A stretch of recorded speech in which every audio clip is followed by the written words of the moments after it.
Last time हमने जो पिछली क्लास में किया था, आई थिंक वॉइस के बारे में डिस्कस कर चुके थे हम थोड़ा, है ना। आज तो हमें सीधे टेंसेस पर मूव करना है। अच्छा देखो, तो सबसे पहले तो वही है, जब हमने टेंसेस का एक्टिव वॉइस का हेडिंग डाला है तो इसका रूल लिख लेंगे कि एक्टिव वॉइस में बेसिक स्ट्रक्चर होता है एक सब्जेक्ट, एक वर्ब और एक ऑब्जेक्ट। ये बहुत बेसिक स्ट्रक्चर है। अब इसमें वर्ब के बदलने से, जैसे जैसे वर्ब अपना रूप बदलती रहेगी वैसे वैसे टेंस बदलता रहेगा। सब्जेक्ट और ऑब्जेक्ट हर जगह सेम रहेंगे, ये तो आते ही है हमेशा। ठीक, तो हमारा जो पहला टेंस है जो हमें करना है आज, वो है प्रेजेंट का इंडेफिनिट। ठीक है, अभी हम एक्टिव वॉइस का प्रेजेंट इंडेफिनिट कर रहे हैं। जैसे ही हमारे एक्टिव वॉइस के सारे टेंस खत्म हो जाएंगे उसके बाद हम पैसिव वॉइस के करेंगे। ठीक है, अब पहचान वही, हमेशा पहला क्वेश्चन यही होता है कि पहचान क्या होगी टेंस की। तो पहचान है है, हूँ, हो, है ना, इस तरह से पहचान होगी। और या फिर ता है, ती है, ते है। लास्ट सेशन में, लास्ट क्लास में, लास्ट लेक्चर में जो मैंने बताया था वो मैंने ये बताया था कि जो ये जो सिंपल वर्ड्स होते हैं ये पहचान कराते हैं कि सेंटेंस में वर्ब मिसिंग होती है, और ये वाले पहचान कराते हैं कि सेंटेंस में वर्ब दी गई है।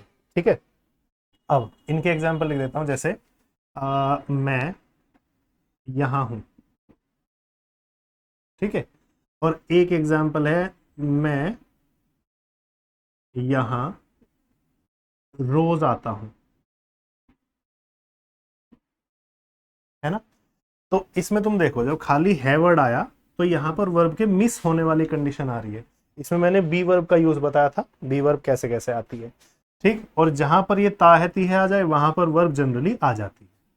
तो जैसे ही ये ता है ती है ते है वगैरह आता है तब हमें किसका यूज, रूल्स की जरूरत पड़ती है, प्रेजेंट इंडेफिनिट के रूल्स को सीखने की जरूरत पड़ती है।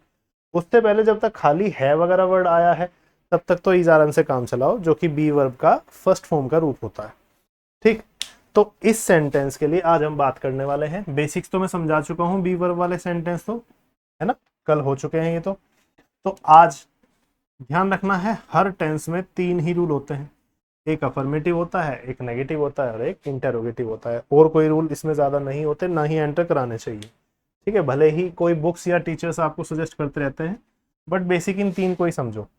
तुम्हें स्ट्रक्चर क्या उतारना है, एक्टिव वॉइस का स्ट्रक्चर ये सेम रहेगा हर एक टेंस में, 12 के 12 टेंस में सेम रहेगा। तो स्टार्टिंग में तो सब्जेक्ट और लास्ट में ऑब्जेक्ट लिख लो, है ना। और तुम्हें ध्यान रखना है कि प्रेजेंट का जो सब्जेक्ट होता है उसके तुरंत बाद वर्ब में एक रूल अप्लाई होता है। या तो वर्ब की फर्स्ट फॉर्म आती है या वर्ब की फर्स्ट फॉर्म में एस या ई एस ऐड होता है ना। कुछ बच्चे पूछते हैं कि सर ई एस कब ऐड होता है। एस तो जनरली हम ऐड कर ही देते हैं, ई एस के लिए कई बार बच्चे कंफ्यूज जाते हैं। तो जो words O Z S H C H Z H वगैरह से, है ना, कुछ इस तरह से फिनिश होते हैं, जहां पे जैसे डू है, डू में लास्ट का वर्ड क्या है, ओ है, तो इसमें हम ई एस लगाते हैं लास्ट में, तब ये डज बनता है। ऐसे ही जो सिंगल एस लगता है, जैसे मान लो ईट है, तो ईट में इनमें से कोई खास है नहीं तो खाली एस लगा दो, है ना। तो ये क्वेश्चन कई बार बच्चों का होता है, सर ई एस कब लगाते हैं, तो इसका बेसिक रीजन ये है, और ये तुम्हें किसी भी ग्रामर की बुक में लिखा हुआ मिल जाएगा। बहुत बेसिक और कॉमन रूल है, नया इसमें कुछ भी नहीं है। ठीक, टेंसेस तो जब तक हम कर रहे हैं कॉम्पिटिटिव एग्जाम्स के लिए, तब तक हम एक तरह से अपना 12th स्टैंडर्ड तक का रिवीजन कर रहे हैं, या एक प्ले, एक गेम खेल रहे हैं, बस और कुछ नहीं, रिवीजन कर रहे हैं। यहाँ नया कुछ भी नहीं होता। ध्यान देना है, जब मैं इसी रूल को, देखो ये बात याद रखें कि जब आपका सब्जेक्ट, जब आपका जो सब्जेक्ट है वो प्लूरल सब्जेक्ट हो, और जब आपका सब्जेक्ट सिंगुलर सब्जेक्ट हो, तो दोनों ही कंडीशंस डिफरेंट होती हैं। जब आपका सब्जेक्ट प्लूरल होगा तो आप सेंटेंस में वर्ब की फर्स्ट फॉर्म पुट करोगे, और जब आपका सब्जेक्ट सिंगुलर होगा तभी आप वर्ब की फर्स्ट फॉर्म में एस एस वाला रूल अप्लाई करोगे। और ये बातें हमेशा से याद की गई हैं, कुछ भी नया नहीं है ना। आप देखो ध्यान से, जैसे एक सेंटेंस लिख देता हूं, वह यहां रोज आता है और मैं यहां काम करता हूं। अब दोनों सेंटेंस में लास्ट में क्या है, ता है, ठीक है, यही तो वर्ड आए हैं सिमिलर। तो करना क्या होगा सॉल्यूशन में, वह के लिए हमें क्या करना होगा, ही, और मैं के लिए मुझे करना होगा आई। अब ध्यान रखना है, हिंदी वाक्य में जो भी हम मेन वर्ब अपने बीच में सेंटेंस में लिखते हैं, हिंदी वाक्य में वो हमेशा आखिर में होती है, ये बात याद रखना है। इंग्लिश में वो बीच में आ जाएगी। तो आना, यहाँ पर कम वर्ब आएगी, आई हुई है तो हम यहाँ पर कम लगा देंगे, आई कम हेयर डेली। और जब हम दूसरा सेंटेंस लिखेंगे तो यहाँ पर कार्य करना होता है इंग्लिश में वर्क, तो यहाँ पर हम लिख देंगे वर्क, यहाँ के लिए हेयर, आई वर्क हेयर। ये सेंटेंस दोनों कंप्लीट हो गए। अब बात यह है कि वर्ब का यूज देखना है। अगर आपका सब्जेक्ट प्लूरल हो तो आप सिंपल वर्ब की फर्स्ट फॉर्म छोड़ें, और अगर आपका सब्जेक्ट सिंगुलर हो तो आप वर्ब की फर्स्ट फॉर्म में एस वाला रूल अप्लाई कर दें। ठीक, अब सिंगुलर और प्लूरल समझ लो। आई और यू ये सब प्लूरल होते हैं, वी, दे, एटसेट्रा ये सब तो हम समझ ही जाएंगे, है ना। कंफ्यूजन कहाँ होती है, बच्चे इसमें कंफ्यूज जाते हैं कि सर यू को प्रेजेंट इंडेफिनिट में क्या माने, सिंगुलर माने या प्लूरल माने, आई को क्या माने। तो रट लेना है, आई जो है हर टेंस में अलग अलग तरीके से ट्रीट करता है, ठीक है। तो इसलिए आई और यू को यहाँ पर प्लूरल याद करना है। सिंगुलर क्या होते हैं ये देख लो, ही, शी, इट, या फिर कोई भी सिंगल नाम वगैरह, ठीक है, कुछ भी होगा, ये सब सिंगुलर होते हैं, ही, शी, इट वगैरह। तो यहाँ पर ही चूंकि सिंगुलर था ये वाला, इसलिए मुझे इसमें क्या करना होगा, वर्ब में एस ऐड करना होगा। तो सिंपल इनमें से कुछ नहीं है, एस ऐड कर दो, है ना। ही कम्स हेयर डेली और आई वर्क हेयर, है ना, दोनों के दोनों सेंटेंस हो गए। आई चूंकि प्लूरल में था इसलिए इसमें एस ऐड नहीं किया गया, अगर ऐड करके दे दे तो सीधा सीधा एरर हो जाएगा, है ना। तो एक बार यहां तक कोई चीज जरूरी लगे तो एक बार उतार लो जल्दी से, मैं तब तक के लिए रुकता हूं और फिर हम नेगेटिव सेंटेंस की तरफ मूव करेंगे, ठीक है। बहुत बेसिक सी चीजें हैं, नया यहाँ पे कुछ भी नहीं है।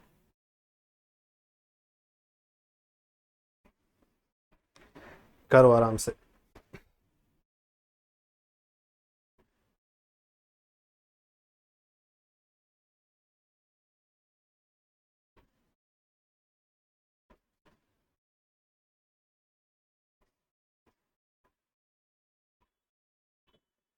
नोट्स ऐसे हों जो बहुत शॉर्ट हों, और बस ऐसा हो कि पढ़ते ही हमें बुक की ज़रूरत ना पड़े, इस तरह से नोट्स बनाने हैं। मैं फोर्स बिल्कुल नहीं कर सकता कि कैसे लिखना है, क्या लिखना है, सब कुछ तुम पर डिपेंड करता है।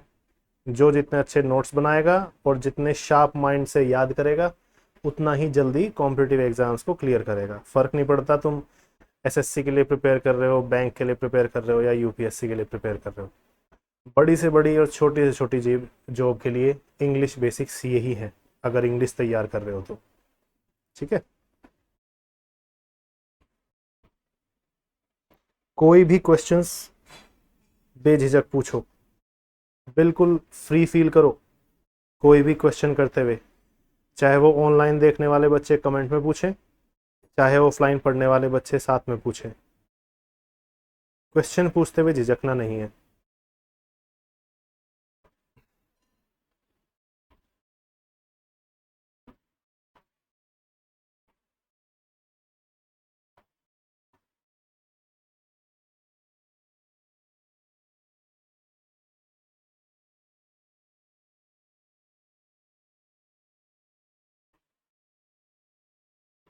सब्जेक्ट्स का खास ध्यान रखना है कि सिंगुलर कौन से होते हैं, प्लूरल कौन से होते हैं।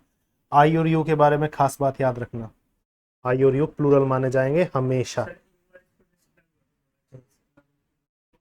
सिंगुलर और प्लूरल बस सिंपल है कि बंदे कितने हैं, एक वचन जो होता है उसे सिंगुलर बोलते हैं। हाँ, बट आई जो है, आई भले ही सिंगुलर होता है बट अलग अलग टेंस में अलग अलग तरीके से ये यूज किया जाता है। जैसे देखो, अगर मैं इंडेफिनिट की बात करूं तो आई के साथ क्या आएगा, डू आएगा, है ना, या सिंपल वर्ब आएगी, ऐसे एस नहीं लगता, ये यहाँ पर प्लूरल हो गया, ठीक है। अगर मैं इसे कंटिन्यूस में ले जाऊं तो आई के साथ ना तो ये सिंगुलर होता ना प्लूरल, क्योंकि इसके साथ ना तो इज आती ना आर आती, इसका अपना स्पेशल ही वर्ड है ना, वहां पर इसके साथ एम लग जाता है। पास्ट में ले जाऊं तो वाज वर्ब में से ये फिर से सिंगुलर हो गया, इसके साथ फिर वोज आता है। हैज हैव ऐड में से अगर मैं यूज करूं तो हैव आता है, हैज नहीं आता, यहां पर ये फिर से प्लूरल हो गया। तो आई तो एक ऐसा सब्जेक्ट है जो अलग अलग टेंस में अपनी नीड बदलता रहता है। तो आई को तो आपको पर्टिकुलर टेंस के अकॉर्डिंग याद करना होगा, है ना, इसके साथ हेल्पिंग वर्ब याद करनी होती है। सर ही भी सिंगुलर होगा? हाँ, ही सिंगुलर है, शी इट वगैरह ये सब मैंने लिख दिए यहाँ पे। दे प्लूरल है। देखो वी दे वगैरह पकड़ने प्रॉब्लम नहीं होती, ही शी इट पकड़ने प्रॉब्लम नहीं होती। प्रॉब्लम केवल इन चीजों में है बच्चों को कि सर आई और यू कहाँ लगाऊं, कैसे यूज करूं। तो इसको तुम्हें सिंपली याद कर लेना है कि ये प्लूरल काउंट होते हैं कौन से टेंस में, प्रेजेंट इंडेफिनिट टेंस में, बस ये बात याद करनी। हाँ हाँ, बेफिक्र रहो, याद करो, ये अलग अलग टेंस में अलग अलग तरीके से यूज होता है ना, तो परेशान नहीं होना है, बस याद करनी है कुछ चीजें ना। अब इन चीजों के ना पर्टिकुलर रीजन नहीं होते, जैसे हम कहते हैं कि सर आई प्लूरल में आ गया तो प्लूरल में क्यों आ गया। जैसे सिंपल समझो, कोई लैंग्वेज है, कोई चीज उसमें सेट हो चुकी है, तो वो सेट हो चुकी है तो उसको वैसे ही आपको यूज करना है। जैसे हिंदी में है, हिंदी में क्या करते हैं हम, हिंदी में लड़का है तो उसके लिए ता है यूज करेंगे, लड़की है तो उसके लिए ती है यूज करेंगे। इसका कोई रीजन नहीं है क्यों करते हैं, लैंग्वेज डेवलप हुई है ऐसे ही, तो ऐसे ही यूज करो। ऐसी ये चीजें हैं जो जैसे यूज होती है उसे आप कॉपी करो, अपनी लाइफ में पेस्ट करो और यूज करो अपनी पूरी लाइफ।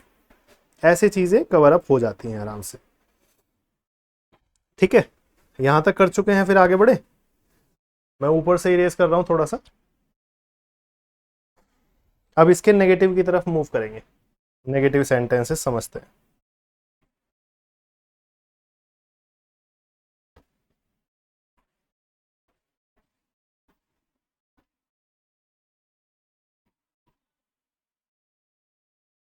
इरेज कर दूं?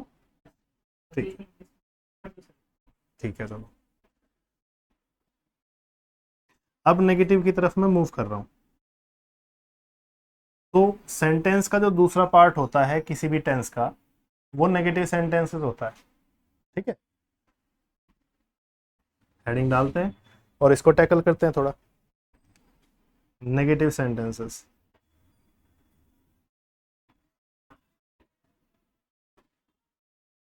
नेगेटिव सेंटेंस में ध्यान देंगे, फिर से वही चीज देखो, यहां पर आई और यू था, फिर से वही चीज देखो, एक सब्जेक्ट होता है, एक ऑब्जेक्ट होता है ना, बीच में एक वर्ब होती है, यही तो है स्ट्रक्चर। बस ये वर्ब जो है टेंस में कौन सी आती है, फर्स्ट फॉर्म के रूप में आती है, तो इसको हम क्या लिखेंगे, यहाँ पर वर्ब की फर्स्ट फॉर्म वाला रूप लिख देंगे। यहां तक तो कोई दिक्कत नहीं है। अब क्वेश्चन ये है कि जो यहां पर सब्जेक्ट था मेरा, उसके बाद में जो भी वर्ब आएगी उसमें ये वर्ब की फर्स्ट फॉर्म में ऐसे इस वाला रूल अप्लाई करना है। ठीक, अब प्रॉब्लम ये है मेरे सामने कि जो नोट है हमारे सामने, जो नेगेटिव सेंटेंस में नहीं शब्द आता है, ये नहीं या कभी नहीं जो आता है, ये जो नोट है ये कहां पर पुट करें। इसके साथ आप पुट तो कर दो, लेकिन कंडीशन ये है कि नोट को आप डायरेक्टली सब्जेक्ट के साथ कभी नहीं जोड़ सकते, है ना, इस बात का ध्यान रखना है। तो जोड़ नहीं सकते, तो इसके लिए मुझे एक वर्ब की हेल्प लेनी होगी जिसको हम कहते हैं हेल्पिंग वर्ब। ठीक है, एक वर्ब की हेल्प लेनी होगी जिसको हम हेल्पिंग वर्ब कहते हैं। ये हमारी क्या हेल्प कर रही है, ये हमें नोट को सब्जेक्ट से जोड़ने में हेल्प कर रही है। तो कोई भी क्रिया जनरली क्या होती है, कोई भी क्रिया जनरली करना होता है, कोई भी कार्य को करना होता है, और करने को इंग्लिश में क्या कहते हैं, डू कहते हैं। इसी कारण से हम क्या करेंगे, प्रेजेंट इंडेफिनिट में जब हमें हेल्पिंग वर्ब मानने की जरूरत पड़ेगी अपनी तरफ से, तो हम उसको क्या मान लेंगे, डू मान लेंगे। ठीक है, क्रिया का मतलब करना, करना को इंग्लिश में क्या कहते हैं, हम डू। इसी वजह से हमने इसकी हेल्पिंग वर्ब क्या मान ली, डू मान ली। तो मैं क्या करूंगा, यहां पर डू रख दूंगा, लेकिन प्रॉब्लम फिर से वही है कि सब्जेक्ट के तुरंत बाद जो भी वर्ब आए, चाहे वो हेल्पिंग वर्ब हो चाहे कुछ भी हो, उसमें ये वाला रूल अप्लाई जरूर करना है, क्योंकि जो रूल यहाँ पे अप्लाई हो गया वो ही यहाँ चलेगा। अब अगर ये सब्जेक्ट प्लूरल हो तब तो डू रख दो, लेकिन अगर ये सब्जेक्ट सिंगुलर हो जाए तो डू में आपको ऐसे एस लगाना पड़ेगा। तो ऐसे एस लगाने के लिए क्या करोगे, अब तुम्हें बताओ, लास्ट में ओ आया है तो मैं क्या करूंगा, इसमें ई एस जोड़ूंगा, तो ये क्या बन गया, डज नॉट। सिंपल है। तो वर्ब के साथ का खेल है, यहां पर पहली वर्ब कुछ और थी, यहां पर पहली वर्ब कुछ और है। जो भी वर्ब हो, चाहे यहां की चाहे यहां की, उसमें ये रूल अप्लाई जरूर होना है। अब अगर एक बार ये रूल अप्लाई हो गया तो दूसरी बार ये रूल अप्लाई करने की गलती मत करना, यहां पर केवल वर्ब की फर्स्ट फॉर्म आएगी। अगर तुमने यहां पर एस या ई एस लगाया वर्ब में तो वो एरर होगा, क्योंकि ये रूल तुम यहां पर अप्लाई कर चुके हो। दोबारा से गलती मत करना, ठीक। अब देखो इसका एक एग्जाम्पल समझ लेते हैं। एग्जाम्पल क्या है? वह मेरी सहायता नहीं करता है, ये एक सेंटेंस है, ठीक है। अब इसमें तुम्हें क्या करना है, वह के लिए ही रख दो, ठीक है। मेरी ये जो कि ऑब्जेक्ट है इसको आप लास्ट में रख दो, और जो आपकी वर्ब है वो यहां पर रख दो हेल्प। अब बात यही आती है, नोट को तुम्हें सब्जेक्ट से जोड़ना है। नोट को सब्जेक्ट से जोड़ने के लिए बस ये देख लो ये सिंगुलर है या प्लूरल। ही चूंकि सिंगुलर में आता है तो सिंगुलर में ऐसे एस लगेगा, और ऐसे एस लगेगा तो ये क्या बनेगा, डज बनेगा। तो इसलिए क्या हो जाएगा, he does not help me. Sentence complete होता है यहाँ पर, है ना। जैसे मैं कहता हूं कि वे यहां काम नहीं करते हैं, वे यहां काम नहीं करते हैं, तो वे के लिए क्या लगाओगे, दे। अब यहां पर नोट को तुम्हें किसी एक हेल्पिंग वर्ब से जोड़ना है, तो डू लगाओगे या डस। क्योंकि दे प्लूरल में आता है तो इसलिए हमें ऐसे एस लगाने की आवश्यकता नहीं है, तो ये डू हो गया। तो दे डू नॉट वर्क। ध्यान रखना है ये रूल एक ही बार अप्लाई होगा ऐसे एस वाला। आगे की हेल्प, आगे की जो मेन वर्ब बचेगी तुम्हारे पास उसमें भूल के भी ऐसे एस लगाने की गलती मत करना, ठीक है। तो they do not work here, ये वाला सेंटेंस भी खत्म हुआ। डन। एक बार लिख लो सब कुछ और फिर हम इंटेरोगेटिव की तरफ मूव करेंगे। नेगेटिव सेंटेंस यहाँ पे कंप्लीट होते हैं। देखो प्रैक्टिस तुम्हें अपनी तरफ से करनी है, जितनी कर सकोगे उतना अच्छा होगा, है ना।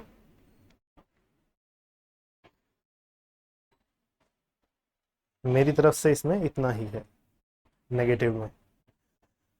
इसके तुरंत बाद हम बात करते हैं नेवर के बारे में, कि नेवर का यूज कैसे करना है। नेवर का यूज बहुत इंपॉर्टेंट होता है और ज्यादातर बच्चों को परेशान करता है ना।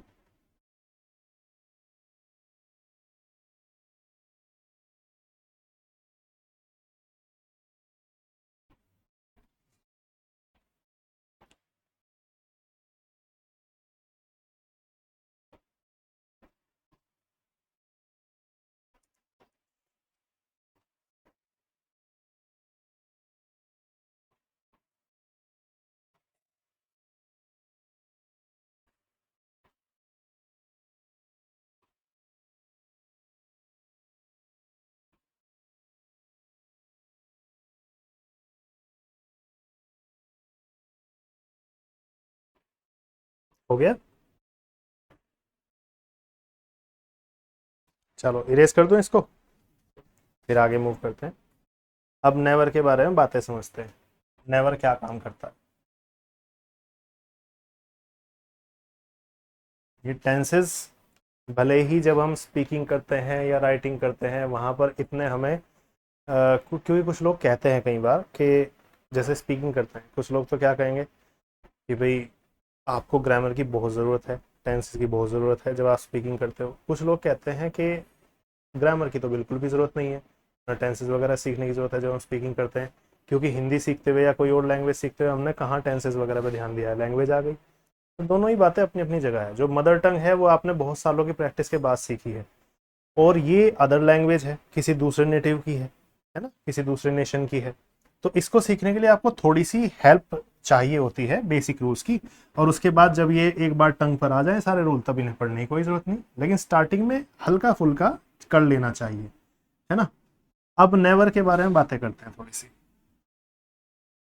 नोट की तरह से नेवर भी एक एडवर्ब है ना, लेकिन नेवर होती है एडवर्ब ऑफ टाइम, समय को दिखाने वाली एक एडवर्ब, ठीक।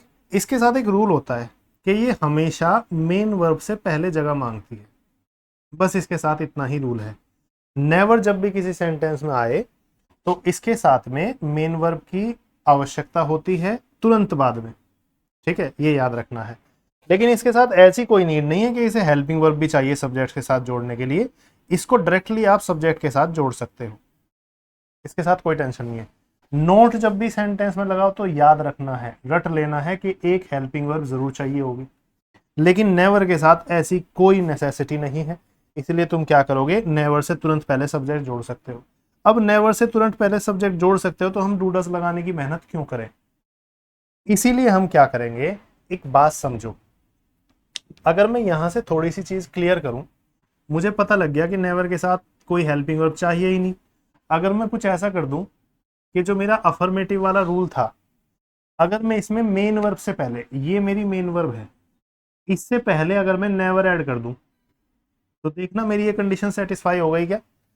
मेन वर्ब से पहले आ गया और इसके पहले सब्जेक्ट भी आ सकता है तो सब्जेक्ट रख दिया। बताओ कोई इशू है क्या, क्लियर गया। तो इसके लिए हम क्या करेंगे, नेवर के लिए कोई स्पेशल रूल नहीं लिखेंगे या नेगेटिव वाला रूल नहीं लिखेंगे। नेवर को तुम्हें केवल इतना कर लेना है, अफर्मेटिव रूल में मेन वर्ब से पहले रख देना है।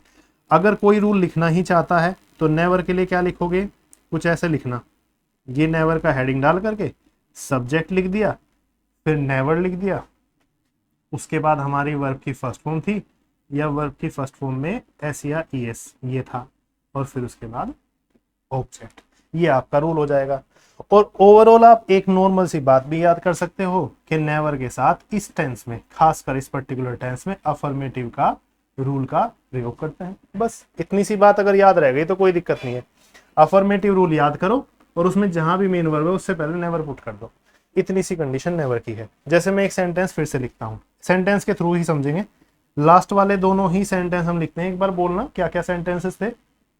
पहला सेंटेंस क्या था, वह मेरी सहायता नहीं करता है, इसे हम लिख लेते हैं वह मेरी सहायता कभी नहीं करता है। कभी नहीं होता ही नेवर हो गया, कभी नहीं करता है। और दूसरा सेंटेंस क्या था, वे यहां काम नहीं करते हैं, तो इसके लिए हम थोड़ा सा चेंज कर लेते हैं, वे आ, कभी यहां नहीं आते हैं। थोड़ा सा चेंज कर दिया मैंने पिछले से, ताकि हमारा फ्लो में आ जाए। देखो कभी नहीं, भले ही टुकड़ों में अलग अलग जगह, लेकिन याद आया तो है।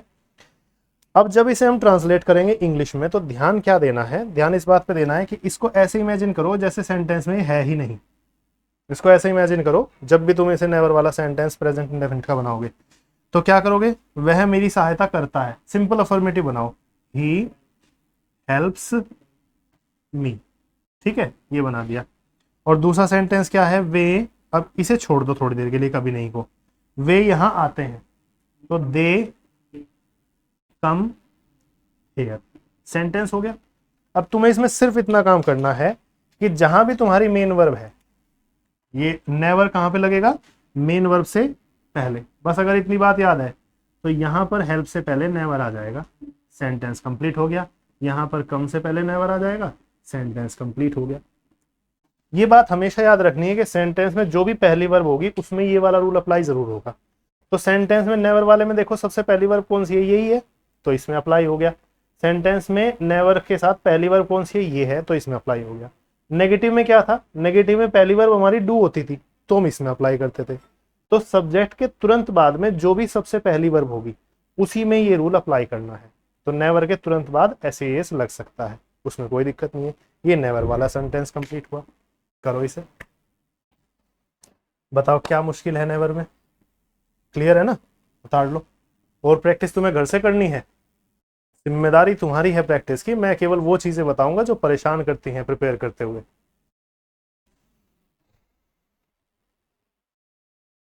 10th to 12th स्टैंडर्ड तक मोस्टली ये होता है कि भाई एक एक टेंस के कई कई एग्जाम्पल्स लिखाए जाते हैं। वो कंपटीशन में नहीं होता, कंपटीशन में केवल कॉन्सेप्ट क्लियर कर दिया जाता है, बाकी प्रैक्टिस एक एस्पिरेंट के हाथ में ही होती है ना। जितनी ज्यादा प्रैक्टिस करोगे उतना ही कम समय में ज्यादा मार्क्स लाओगे, ये बात याद रखें। ये हुआ तुम्हारा नेवर वाला। आज हम अपना प्रेजेंट इंडेफिनिट फिनिश कर लेंगे, ठीक है। और कल की क्लास में हम करेंगे अपना एक्टिव वॉइस का past indefinite tense.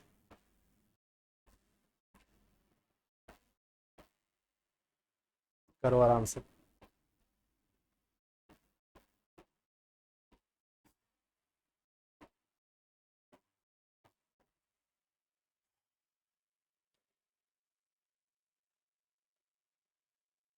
Online students जो वीडियो को देखें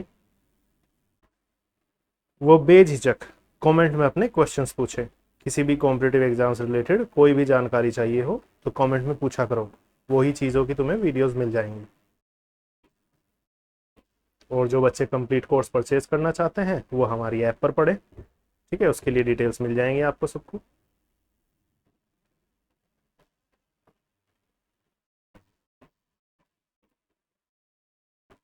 कोई भी क्वेश्चन हो सीधे कमेंट में लिख दिया करो।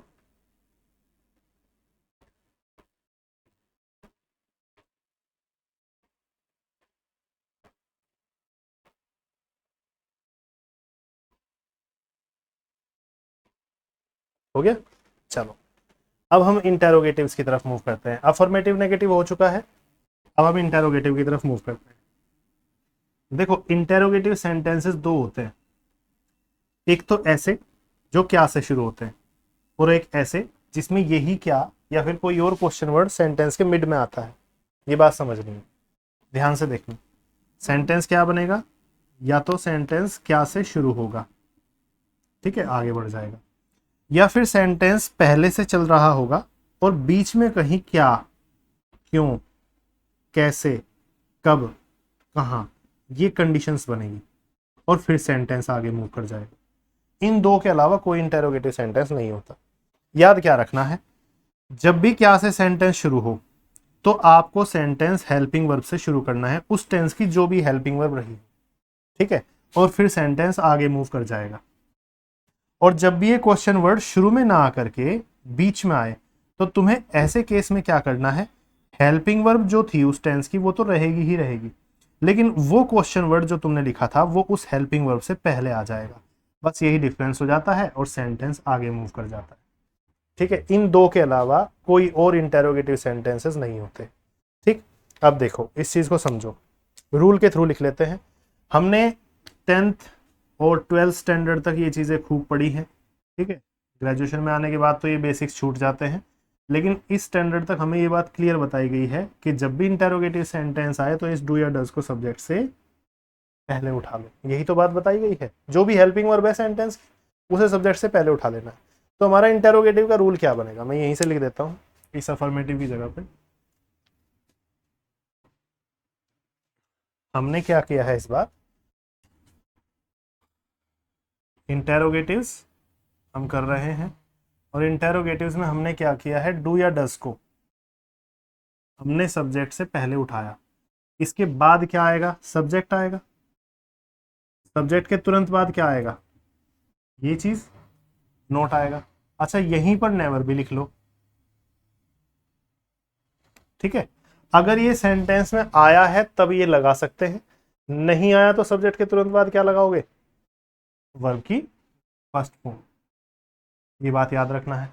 SCIS लगाने की गलती मत करना। क्यों नहीं करनी, क्योंकि एक बार लग चुका है ना, और इसके बाद में ऑब्जेक्ट, सेंटेंस खत्म हो जाएगा। अब ये कंडीशन तो तब है जब सेंटेंस क्या से शुरू हो रहा है, ठीक है। अगर सेंटेंस क्या से शुरू ना होकर के किसी और क्वेश्चन वर्ड से शुरू हुआ है, क्या, क्यों वगैरह से, तो फिर वो क्वेश्चन वर्ड इस हेल्पिंग वर्ब से भी पहले आएगा।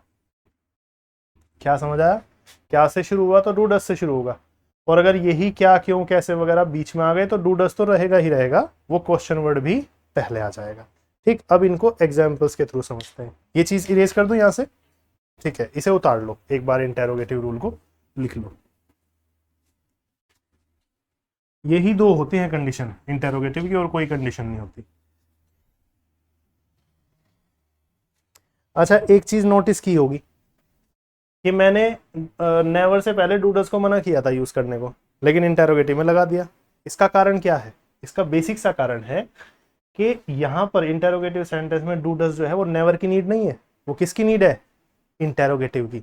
बिना हेल्पिंग वर्ब को लगाए इंटेरोगेटिव सेंटेंस बन ही नहीं सकता है, ठीक है। ये बात ध्यान रखनी है तुम्हें सबको, ठीक। इसीलिए हमने यहाँ पे डूडस लगा दिया और नेवर भी आराम से स्टेबल हो गया। यहाँ पे नेवर की कंडीशन, नेवर की कोई शर्त नहीं होती, नेवर तो बस ये कहता है मुझे वर्ब से पहले जगह दे दो, उसकी कंडीशन हमने पूरी कर रखी है। अब ये जो डूडस आया यहाँ पे, ये केवल और केवल इंटेरोगेटिव की वजह से आया। अब जरा एक दो सेंटेंस लिख लेते हैं, कवर हो जाएंगी ये चीजें। जैसे मान लो क्या वह तुम्हारी सहायता करता है। सहायता ऐसे लिख लेते हैं, कभी नहीं करता है, या फिर नहीं भी कह सकते हैं, करता है ना। अब इसका सॉल्यूशन करते हुए, इंग्लिश में कन्वर्ट करते हुए इसे भूल जाओ थोड़ी देर। अब सेंटेंस देखो सिंपल क्या है, क्या वह तुम्हारी सहायता करता है, इसे बेसिक बना दो। सबसे पहले तो क्या से शुरू हुआ है, इसलिए क्या लिखेंगे, डू या डज। वह के अकॉर्डिंग डू लगाऊं या डज लगाऊं, बताओ। डज लगेगा, सिंपल है, तो डज आ जाएगा, डज ही। अब इसे थोड़ी देर के लिए भूल जाओ, अब आएगी तुम्हारी वर्ब। सब्जेक्ट के बाद क्या है, वर्ब है। वर्ब है सहायता करना, हेल्प किसकी, तुम्हारी, तो you. Does he help you, ये बेसिक इंटेरोगेटिव में आया है। अब अगर मुझे इसमें नेगेटिव वर्ड पुट करना हो तो क्या करना है, बस वर्ब से पहले अगर सेंटेंस में नहीं दिया गया है तो नोट लगा दो, और कभी नहीं दिया गया है तो नेवर लगा दो, दोनों सही है। ये तो हुआ क्या से शुरू होने वाला। एक सेंटेंस ऐसा ही और देख लेते हैं, जैसे जिसमें बीच में क्वेश्चन वर्ड आया हो, और जैसे कि वह क्या करता है, सेंटेंस ही हो गया। अब इसमें बीच में आ गया ये, तो तुम्हें क्या करना है, सिंपली ही से पहले हेल्पिंग वर्ब तो आएगी ही आएगी हर हाल में, तो डू या डज हमने लगा दिया। डज ही वह क्या करता है। अब इसके बाद करना जो कि लास्ट में है मौजूद, वो वर्ब है, तो हम क्या लिख देंगे, डू। करने को इंग्लिश में क्या कहते हैं, डू कहते हैं। अब ये जो क्वेश्चन वर्ड है ये सबसे पहले आएगा, what does he do, sentence finish. ठीक है, तो ऐसे सेंटेंसेस कवर है। जैसे मान लो मैं कहता हूं कि तुम क्या करते हो,